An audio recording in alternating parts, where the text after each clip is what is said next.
मेरी शादी को अभी 3 ही महीने गुजरे थे कि मेरे पति की डेथ हो गई। पति के मरने के बाद मैं 3-4 महीने तक तो ससुराल में ही रही और फिर मेरे माँ बाप मुझे लेने के लिए आ गए, लेकिन मैं उनके साथ नहीं गई क्योंकि मैं अपने माँ बाप पर बोझ नहीं बनना चाहती थी।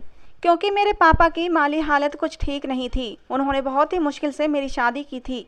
मेरे ससुराल वाले अच्छे खासे अमीर थे। मेरी सास के सिर्फ 2 ही बेटे थे और उनकी एक बेटी थी। मेरा पति और उसका एक बेटा जो मेरे पति से छोटा था।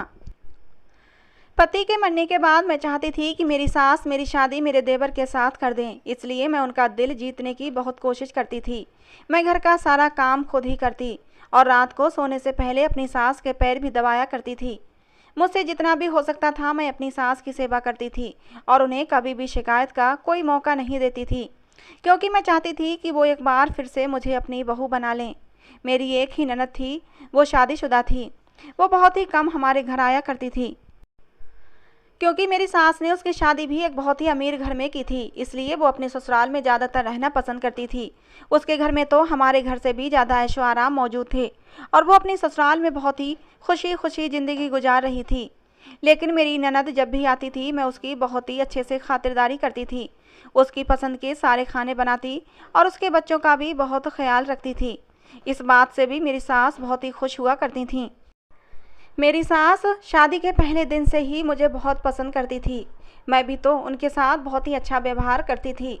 वो मुझे ढेर सारा आशीर्वाद दिया करती थीं और कहती कि मेरा आशीर्वाद तुम्हारे साथ है, भगवान तुम्हें हमेशा सुखी रखें। मैं तो भगवान से प्रार्थना करती हूँ कि मेरी दूसरी बहू भी मुझे अच्छी मिल जाए, जितनी अच्छी तुम हो। और मुझसे कहती कि तुम मेरे लिए बिल्कुल बेटी की तरह हो। तुम जिस तरह मेरी सेवा करती हो, इस तरह तो कोई बेटी भी अपनी माँ की सेवा नहीं कर सकती। मैं अपनी सास का किसी भी तरह दिल जीतना चाहती थी, क्योंकि हमारे घर में सिर्फ मेरी सास की ही हुकूमत चला करती थी। हर चीज़ उनके कहने पर ही होती थी। उनकी मर्जी के बिना तो घर में पत्ता भी नहीं हिल सकता था। अगर कोई बात उनको बुरी लग जाती थी तो फिर इस घर में उसका नाम भी नहीं लिया जाता था, क्योंकि मेरी सास बहुत ही सख्त मिजाज की औरत थी और हमारे घर में तो उनकी मर्जी के बगैर परिंदा भी अपना पर नहीं मार सकता था। मेरी सास मुझसे बहुत ज़्यादा खुश थीं, इसीलिए मुझे विश्वास हो गया था कि वो मेरे देवर के साथ मेरी शादी कर देंगी। मेरा देवर, जो कि अमेरिका में डॉक्टरी की पढ़ाई कर रहा था, उसके वापस आने में सिर्फ 3 महीने रह गए थे और मैं दिल ही दिल में बहुत ज़्यादा खुश हो रही थी कि एक बार फिर से ये घर अब मेरा हो जाएगा और मैं इस घर की मालकिन बन जाऊंगी, क्योंकि मैंने अपनी पूरी ज़िंदगी गरीबी में गुजार दी थी और यहाँ आकर मुझे पता चला था कि ज़िंदगी के ऐश क्या होते हैं और अब मैं ये ऐश अपने हाथों से गंवाना नहीं चाहती थी। मेरा ससुराल बहुत ज़्यादा अमीर था। मेरे ससुर के पास बहुत सारी ज़मीनें थीं जो उन्हें अपने बाप दादाओं से विरासत में मिली थी। ये लोग ख़ानदानी अमीर थे। मेरा देवर भी देखने में काफ़ी खूबसूरत और स्मार्ट था। अगर मैं अपने माँ बाप के घर चली भी जाती तो फिर पूरी ज़िंदगी अकेले कैसे कटती। मुझ जैसी गरीब, ऊपर से विधवा लड़की से कौन शादी करता। इसीलिए मेरी पूरी कोशिश थी कि मेरी सास अपने दूसरे बेटे के साथ मेरी शादी करवा दें। मैंने भी क्या किस्मत पाई थी। जब मेरी शादी हुई थी तो मैं बहुत खुश थी कि मेरी शादी एक पैसे वाले घराने में हो रही है। अब तक मैं हर चीज़ के लिए तरस तरस कर जी रही थी। अब मुझे तरस तरस कर ज़िंदगी नहीं गुजारनी पड़ेगी। लेकिन भगवान ने मेरी ये खुशियाँ भी 3 महीने के अंदर ही छीन लीं। 3 महीने में ही मैं विधवा हो गई थी। मैं चाहती थी कि देवर से शादी हो जाए और उसी घर में ऐशो आराम के साथ रहती रहूं और अपनी सास की तरह पूरे घर पर अपना रौब जमाना चाहती थी। और मुझे पता था कि ये तभी हो सकता है जब मेरा देवर मुझसे शादी कर ले, क्योंकि मेरी सास अपने इस बेटे का बहुत कहना मानती थीं और अपने छोटे बेटे का हर बात में सलाह मशवरा भी लेती थीं। मेरे पति बचपन से ही बीमार रहते थे और बचपन की ये कमजोरी उनके शरीर से जवानी तक नहीं निकली थी। वो देखने में काफ़ी दुबले पतले सांवले रंग के थे। इसीलिए तो मुझ जैसी गरीब लड़की की शादी इतने अमीर परिवार में हो गई थी। लेकिन मैं फिर भी अपने पति के साथ खुशी खुशी ज़िंदगी गुजार सकती थी। लेकिन मेरे पति ने मेरा साथ नहीं दिया और मुझे छोड़कर भगवान को प्यारे हो गए। हम भले ही गरीब लोग थे, लेकिन अगर मेरे पापा को पता चल जाता कि मेरे पति को कोई बीमारी है, वो बचपन से ही बीमार रहते हैं, तो मेरे पापा कभी भी अपनी बेटी का रिश्ता इस घर में नहीं करते। मेरे पापा को इस बात की बिल्कुल भी जानकारी नहीं थी। इसीलिए मेरी सास ने मेरे पापा से मेरा रिश्ता मांग लिया और इस तरह से मैं इस घर में आ गई थी। पर होनी को कौन टाल सकता है। मेरी शादी को अभी 3 ही महीने गुजरे थे कि मेरे पति की तबीयत अचानक ही ख़राब हो गई। मेरी सास ने मेरे पति के इलाज के लिए पैसा पानी की तरह बहाया था और उनको दूसरे देश इलाज के लिए भी भेजना चाहती थीं। लेकिन अब उनके पास ज़्यादा टाइम नहीं बचा था कि वो दूसरे देश पहुंच जाएं और इलाज करा पाएं। उन्होंने कुछ ही दिनों में दम तोड़ दिया था। अपने पति के मरने के बाद मैं 1 साल तक अपने सास ससुर और ननद की सेवा करती रही। पूरे घर को अच्छे से संभाला हुआ था। पर उस दिन मुझे बहुत दुख हुआ जब मेरी सास ने कहा कि मैं अपने छोटे बेटे के लिए लड़की ढूंढ रही हूँ। अब मैं उसकी शादी करना चाहती हूँ। मैं दिल ही दिल में ये सोच रही थी कि मैं जो दिन रात उनके आगे नौकरानी बनी फिरती रहती हूँ, उनकी सेवा करती रहती हूँ, तो शायद मेरी सेवा से खुश होकर मेरी सास मुझे अपने छोटे बेटे की बहू बना लेंगी।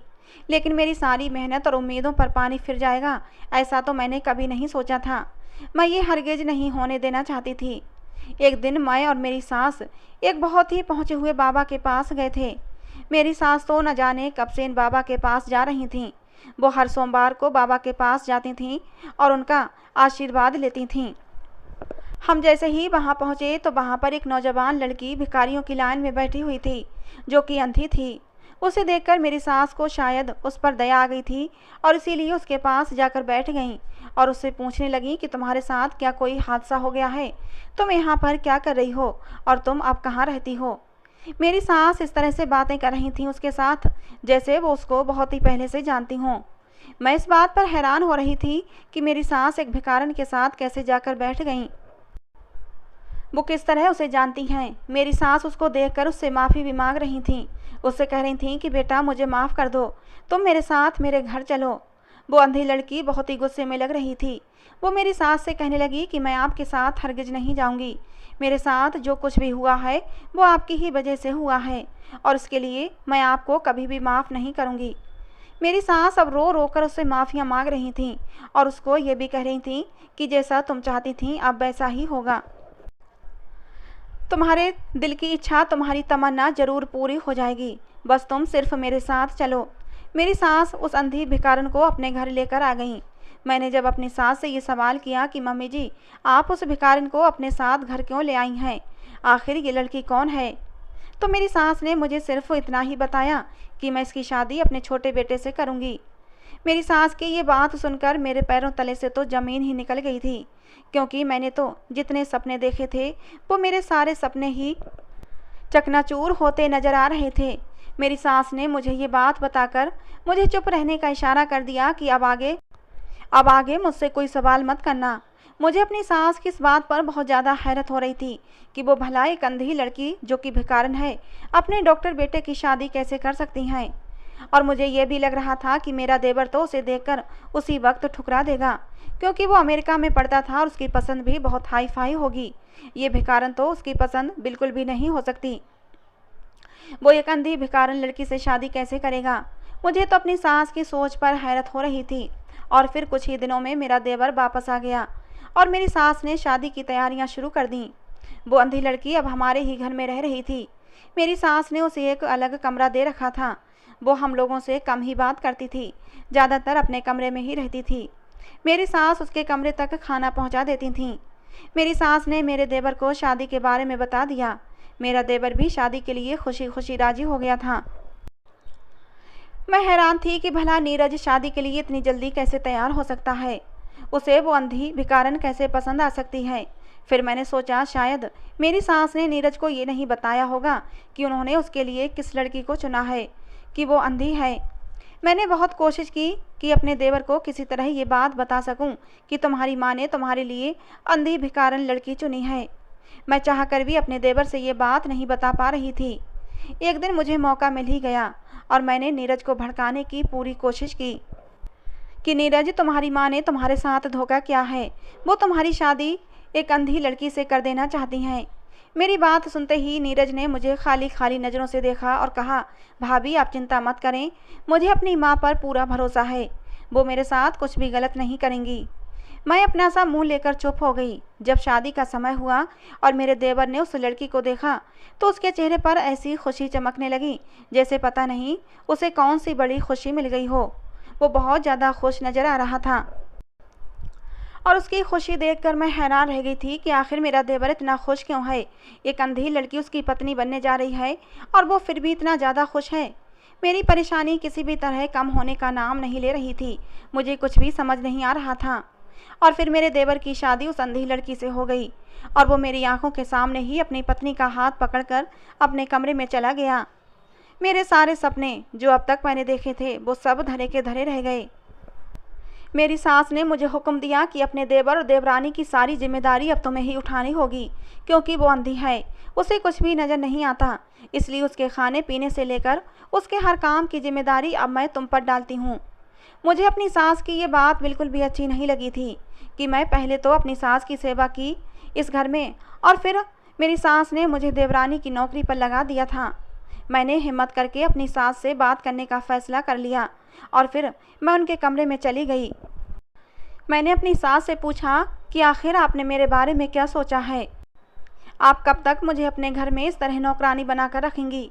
पहले तो सिर्फ आप थीं, अब तो आपने एक अंधी लड़की को भी मेरे सर पर लाकर बिठा दिया है।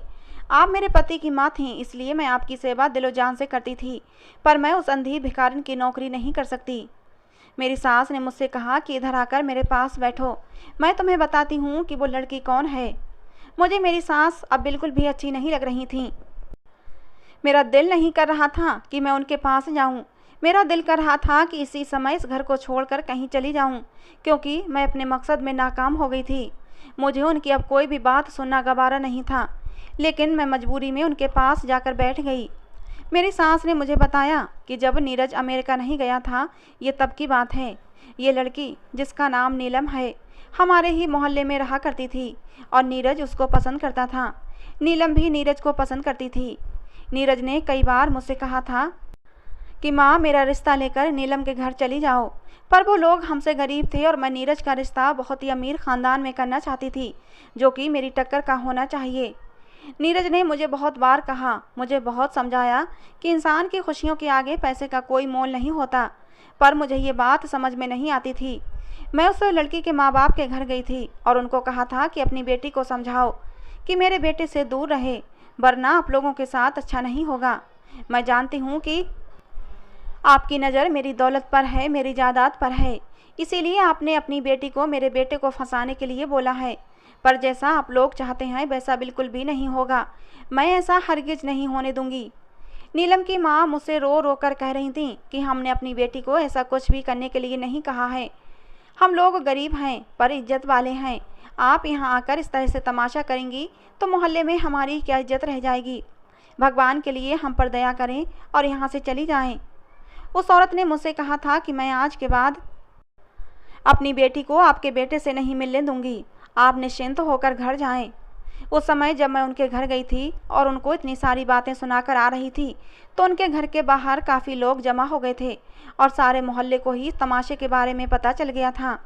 उस लड़की की माँ बेचारी बहुत ही शर्मिंदा हो रही थी और साथ ही साथ रो भी रही थी। जब मैं घर वापस आई तो नीरज मुझसे बिल्कुल भी बात नहीं कर रहा था। मैंने उसको खाना खाने के लिए बुलाया, पर उसने खाना खाने से मना कर दिया। नीरज की ये बेरुखी मुझसे बिल्कुल भी सहन नहीं हो रही थी, क्योंकि इससे पहले कभी भी ऐसा नहीं हुआ था कि नीरज मुझसे बात ना करे और मेरी किसी भी बात का जवाब न दे। नीरज तो मेरा बहुत ही आज्ञाकारी बेटा था, जो मेरी एक ही आवाज़ पर भागा चला आता था, और ये सब इस वजह से हो रहा था क्योंकि उसको उस लड़की ने फ़ोन करके बता दिया था कि मैं उनके घर गई थी और उसके माँ बाप को पूरे मोहल्ले के सामने बेइज्जत करके आई हूँ। अगली सुबह जब नीरज घर से बाहर जा रहा था तो मैंने उससे पूछा कि कहाँ जा रहे हो। उसने मुझे बताया कि मैं नीलम से मिलने जा रहा हूँ। मैंने उसको बहुत रोका। मैंने उसको कहा कि मैं उस गरीब लड़की से तुम्हारी शादी हरगिज नहीं करवाऊंगी। उसकी नज़र सिर्फ तुम्हारी दौलत पर है, जो तुम्हें नज़र नहीं आ रहा। नीरज मेरी सारी बातें सुनकर बाहर चला गया और उसने मुझे किसी भी बात का जवाब नहीं दिया था। थोड़ी ही देर के बाद वो घर वापस आया तो बहुत ही चिल्ला चिल्ला कर रो रहा था। वो अपने कमरे में चला गया। उसने वहाँ पर रखी हुई हर चीज़ तोड़ दी थी। ऐसा लग रहा था जैसे उस पर पागलपन का दौरा पड़ गया हो। मैंने उसके कमरे का दरवाज़ा खटखटाया, पर उसने मुझे जवाब तक नहीं दिया और ख़ुद को कमरे में बंद कर लिया। उसने पूरा दिन खाना नहीं खाया। नीरज की ये हालत मुझसे बिल्कुल भी सहन नहीं हो रही थी, क्योंकि मैं उसकी माँ थी। वो मुझे अपनी जान से भी ज़्यादा प्यारा था। मेरा बड़ा बेटा तो पहले ही बीमार रहता था, पर अब मैं अपना ये बेटा खोना नहीं चाहती थी। मैं कैसे भी करके उस लड़की और उसके परिवार को इस शहर से निकाल देना चाहती थी, क्योंकि मुझे विश्वास था कि अगर वो लोग यहाँ से चले जाएंगे तो नीरज का संपर्क उस लड़की से ख़त्म हो जाएगा और इस तरह धीरे धीरे वो उस लड़की को भूल जाएगा और फिर सब कुछ ठीक हो जाएगा। नीरज ने उस दिन पूरा दिन खुद को कमरे में बंद रखा था। मैं फिर से उस लड़की के घर चली गई। मैंने उस लड़की के माँ बाप को कहा कि आप लोग इस शहर से कहीं दूर चले जाएं। उसके बदले में आप लोग मुझसे जितने भी पैसे लेंगे मैं आपको देने के लिए तैयार हूँ। बस अपनी बेटी से कहो कि मेरे बेटे का पीछा छोड़ दे और उसकी ज़िंदगी से दूर चली जाए। तभी कमरे से निकलकर नीलम बाहर आ गई थी और मुझसे कहने लगी कि आप बेफिक्र हो जाएं, मैं आपके बेटे से कभी भी नहीं मिलूंगी। नीलम ने मुझे बताया कि आज भी वो मुझसे मिलने आया था, लेकिन मैंने उसको वापस भेज दिया और उसके साथ अपना रिश्ता हमेशा हमेशा के लिए ख़त्म कर दिया है। नीलम ने मुझसे कहा कि हमें आपके पैसे नहीं चाहिए, हम तो पहले ही सोच चुके हैं कि हम ये शहर आज रात को ही छोड़ कर चले जाएंगे। आपकी बहुत बड़ी कृपा होगी कि आप अपने बेटे को समझाएं कि वो हमारा पीछा ना करे और हमें सुकून की ज़िंदगी जीने दे। आपका बेटा ही मेरे पीछे पड़ा हुआ था। वो तो हमेशा से ही मुझसे कहता था कि मैं शादी करूँगा तो सिर्फ तुमसे ही करूँगा, पर मैंने उसको कह दिया था मैं कभी भी तुमसे शादी नहीं करूँगी, क्योंकि मुझे पता था कि ऐसा हरगिज नहीं हो सकता, क्योंकि आपकी नज़र में आपका पैसा और पैसे के बल पर बनाई गई ताकत और शोहरत प्यारी है। आपको अपने बेटे की खुशियों से कोई लेना देना नहीं है। मैं जितना नीरज से दूर रहती थी, नीरज उतना ही मेरे पास आने की कोशिश करता था और फिर मेरी यही गलती हुई कि मैं भी धीरे धीरे उसके प्यार में पड़ती चली गई। नीरज ने मुझे समझाया था कि मैं अपनी माँ को मना लूँगा, तुम बिल्कुल भी चिंता मत करो, मेरी माँ मुझसे बहुत प्यार करती है और मेरी खुशियों का ख्याल ज़रूर रखेगी। लेकिन मुझे अफसोस है कि नीरज इतनी बड़ी गलतफहमी में जी रहा था कि उसकी माँ उसकी खुशियों का ख्याल रखेगी। मैंने नीलम से कहा कि मुझे समझाने की या कुछ भी बताने की ज़रूरत नहीं है, जितना जल्दी हो सके इस शहर से निकल जाओ। ऐसा कहकर जब मैं घर आई तो नीरज की हालत बिगड़ चुकी थी। मैंने ये सोचा था कि ये सिर्फ कुछ ही दिनों की बात है, धीरे धीरे नीरज खुद ही ठीक हो जाएगा और नीलम को भूल जाएगा, पर ऐसा कुछ भी नहीं हुआ था। नीरज की तबीयत अब दिन ब दिन बिगड़ती ही जा रही थी। उसने खाना पीना बिल्कुल ही बंद कर दिया था और फिर एक दिन तो नीरज बेहोश होकर गिर गया और उसी बेहोशी के आलम में वो नीलम का ही नाम पुकार रहा था। उस दिन मुझे एहसास हुआ कि काश मैं नीलम के साथ उसकी शादी कर देती तो शायद आज मेरे बेटे की ये हालत न होती। उस दिन मेरा बेटा अस्पताल में दाखिल था। जिस दिन नीरज को थोड़ा होश आया उस दिन मुझसे रो रो कर कह रहा था कि मम्मी मुझे नीलम के पास जाना है, भगवान के लिए मुझे नीलम से मिलवा दें, सिर्फ एक बार मुझे उसकी शक्ल दिखा दें, मैं उसके बिना मर जाऊंगा।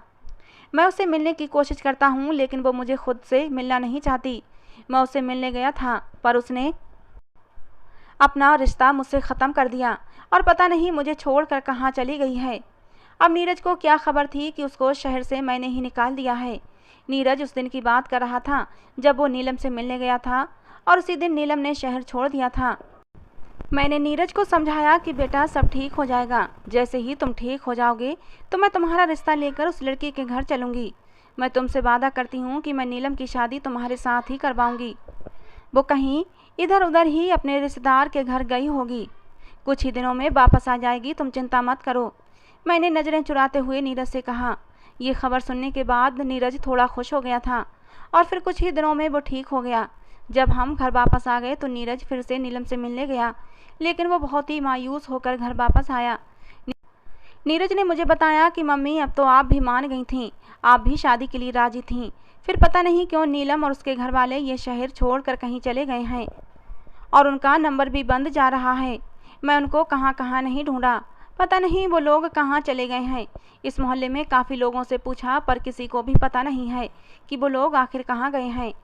लेकिन मैंने नीरज को कुछ भी नहीं बताया कि वो लोग मेरे कहने पर ही ये शहर छोड़कर चले गए हैं, क्योंकि जानती तो मैं भी नहीं थी कि वो लोग आखिर कहाँ गए हैं।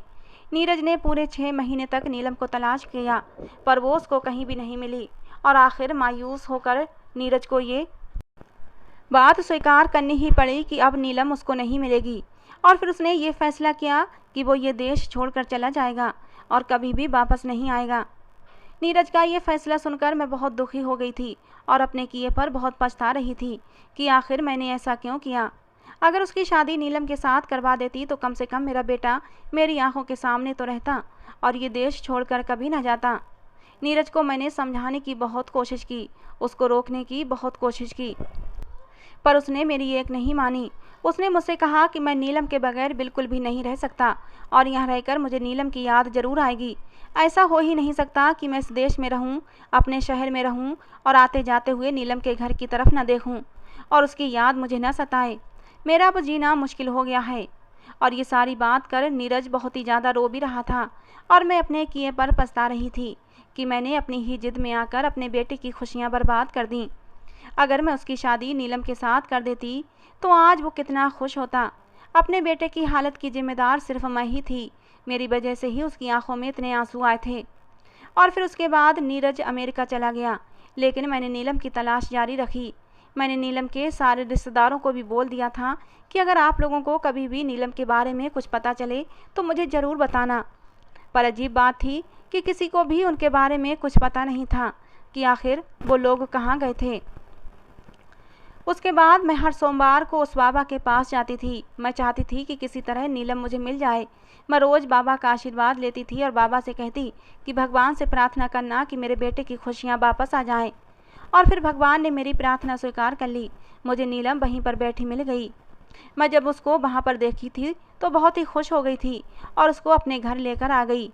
नीलम ने मुझे बताया था कि जिस रात वो लोग ये शहर छोड़कर यहाँ से जा रहे थे तो उसी रात उनका बहुत ही बड़ा एक्सीडेंट हो गया था और उस एक्सीडेंट में उसके माँ बाप उसे अकेला छोड़कर चले गए थे। माँ बाप के मरने के बाद नीलम बिल्कुल अकेली रह गई थी। उस एक्सीडेंट में नीलम की दोनों आंखें भी चली गई थीं। ये बात सुनकर मैं भी बहुत रोने लगी, क्योंकि उसके साथ ये सब कुछ मेरी ही वजह से तो हुआ था। मैं उसको शहर से छोड़ने के लिए ना कहती तो इतना बड़ा हादसा उसके साथ ना होता। और फिर मैंने फैसला कर लिया कि मैं नीलम की शादी नीरज के साथ ज़रूर करूँगी। नीरज जैसे ही वापस आया तो वो नीलम को देखकर खुश हो गया। नीरज को खुश देखकर मैं भी अब बेफिक्र हो गई थी, क्योंकि मुझे एक पल के लिए भी अपनी ज़िंदगी में सुकून महसूस नहीं होता था। मेरे पास पैसे की कोई कमी नहीं थी, मेरे पास भगवान का दिया सब कुछ था, लेकिन जब मेरा बेटा ही खुश नहीं रहता तो फिर मैं इस पैसे का क्या करती। और बेटा, मुझे पता है कि तुम्हारे दिल में क्या था, तुम क्या चाहती थीं। मैंने भी सोचा था कि अगर मेरे बेटे की ज़िंदगी में नीलम नहीं होती तो मैं तुम्हें नीरज की पत्नी ज़रूर बना देती, लेकिन अब मैं मजबूर हूँ। मैं ऐसा नहीं कर सकती जैसा तुम चाहती थीं। तुम मेरी बेटी हो, तुमने जिस तरह मेरी सेवा की है उसका फल तुम्हें भगवान ज़रूर देगा। तुम जैसा चाहोगी अब मैं वैसा ही करूँगी। अगर तुम शादी करना चाहती हो तो मुझे बता दो, मैं तुम्हारे लिए अच्छे से अच्छा रिश्ता देखकर तुम्हारी शादी किसी ऊंचे ख़ानदान में कर दूँगी। लेकिन नीरज की खुशियाँ सिर्फ नीलम के साथ ही हैं। वो तुम्हारे साथ कभी भी खुशी खुशी ज़िंदगी नहीं गुजार सकता। मेरी सास ने मुझसे कहा कि मेरे पास जितनी भी दौलत है मैंने अपनी आधी दौलत तुम्हारे नाम कर दी है। आधा हिस्सा तुम्हारा होगा और आधा हिस्सा नीरज का होगा। पर फिर भी तुम अपनी ज़िंदगी का कोई फ़ैसला लेना चाहती हो तो तुम्हें पूरा हक है। तुम जो भी कहोगी वैसा ही होगा। अपनी सास की बातें सुनकर मुझे उस समय एहसास हुआ कि मैं जो कुछ भी सोच रही थी वो बहुत ही गलत था। मुझे अपने घर वालों का प्यार भी नज़र नहीं आ रहा था। अगर वो चाहते तो अपने बेटे की मौत के बाद मुझे अपनी माँ के घर भेज सकते थे, पर उन लोगों ने मेरे साथ ऐसा कुछ भी नहीं किया और मेरी सास ने अपनी बेटी बनाकर मुझे अपने ही पास रखा। मेरी सास ने आगे और कहा कि बेटा, अपने दिल में ये मलाल बिल्कुल मत रखना कि मैंने अपने बीमार बेटे से तुम्हारी शादी करवाकर तुम्हारी ज़िंदगी ख़राब कर दी है। मैंने अपने बड़े बेटे की शादी तुम्हारे साथ इसलिए की थी क्योंकि डॉक्टर ने मुझे उम्मीद दिलाई थी कि मेरा बेटा ठीक हो जाएगा। मैंने उसकी शादी इसीलिए की थी कि इस तरह उसकी ज़िंदगी में कुछ खुशियाँ आ जाएंगी और वो ज़िंदगी की तरफ लौटने लगेगा, उसके अंदर जीने की उमंग जागेगी। लेकिन मुझे क्या पता था कि उसकी ज़िंदगी बस इतनी ही थी। मैंने उसी समय अपनी सास को कह दिया कि मम्मी जी, अब मैं पूरी ज़िंदगी आप लोगों के साथ ही गुजारूंगी। इस घर में मुझे जितनी खुशियाँ मिली हैं मैंने तो कभी सोचा भी नहीं था कि मेरी ज़िंदगी में भी कभी इतनी खुशियाँ मुझे नसीब होंगी। आपने जितना कुछ मुझे दिया है मेरे लिए ये तो बहुत ज़्यादा है, मुझे अब और ज़्यादा की इच्छा नहीं है। मेरी सास ने मुझे गले लगा लिया और मुझसे कहा कि तुम मेरी बेटी हो और हमेशा मेरी बेटी ही रहोगी। और अपनी सास की ये बात सुनकर मुझे बहुत ज़्यादा खुशी मिली थी। मैंने उसी समय अपनी सास को कहा कि मम्मी जी, मैं नीरज और उसकी पत्नी को उसके कमरे में खाना देकर आती हूँ। और मैं अपनी सास को कहा कि अब आप उन दोनों की फिक्र बिल्कुल भी मत करें, मैं ही अपनी देवरानी का ख्याल रखूँगी। उसकी आंखें नहीं हैं तो क्या हुआ, मेरे लिए वो मेरी बहन जैसी है। मैं उसको कभी भी इस बात का एहसास नहीं होने दूंगी कि उसको कुछ नज़र नहीं आता। मैं उसका बहुत ही ज़्यादा ख्याल रखूँगी। मेरी सास ने मेरे सर पर हाथ रखकर मुझे आशीर्वाद दिया, कहा कि तुम मेरी बेटी हो, मुझे तुमसे इसी बात की उम्मीद थी। मैं जैसे ही खाना लेकर नीरज के कमरे में गई तो नीरज के कमरे में 3 और डॉक्टर बैठे हुए थे और नीरज उनके साथ नीलम के बारे में ही बात कर रहा था। वो कह रहा था कि मैं जिस लड़की के बारे में आप लोगों को बताता था, यही वो लड़की है नीलम, जिससे मैं बहुत मोहब्बत करता था। और आज भगवान की कृपा देखो कि नीलम मुझे मिल गई है और उसका साथ पाकर मैं बहुत ही ज़्यादा खुश हूँ। मुझे तो अपनी किस्मत पर विश्वास ही नहीं आ रहा कि मुझे अपनी मोहब्बत मिल गई है। नीरज के डॉक्टर दोस्त नीलम की बहुत ज़्यादा तारीफ़ कर रहे थे और वो तारीफ़ के काबिल भी थी, क्योंकि नीलम बहुत ही खूबसूरत लड़की थी। नीरज के दोस्त जो कि डॉक्टर थे, वो नीरज को कह रहे थे कि तुम नीलम को अमेरिका लेकर आओ, उसका वहाँ ऑपरेशन करवाएंगे और फिर नीलम की आंखें वापस आ जाएंगी। ये बात सुनकर मुझे और भी ज़्यादा खुशी हुई थी कि उसकी आंखों की रोशनी एक बार फिर से वापस आ जाएगी और फिर हम दोनों देवरानी जेठानी इस घर में खुशी खुशी ज़िंदगी गुजारेंगे। दोस्तों, आप लोगों को क्या लगता है, क्या मुझे शादी करके अपना घर बसा लेना चाहिए या फिर ऐसे ही इसी परिवार के साथ अपनी ज़िंदगी गुजार लेनी चाहिए? अपनी राय कमेंट बॉक्स में ज़रूर देना। कहानी पसंद आई हो तो प्लीज़ लाइक करना। रोज़ एक नई कहानी सुनने के लिए हमारे चैनल को भी सब्सक्राइब करना। कहानी को अंत तक सुनने के लिए आप लोगों का बहुत बहुत धन्यवाद दोस्तों। मिलते हैं अगली किसी नई कहानी में।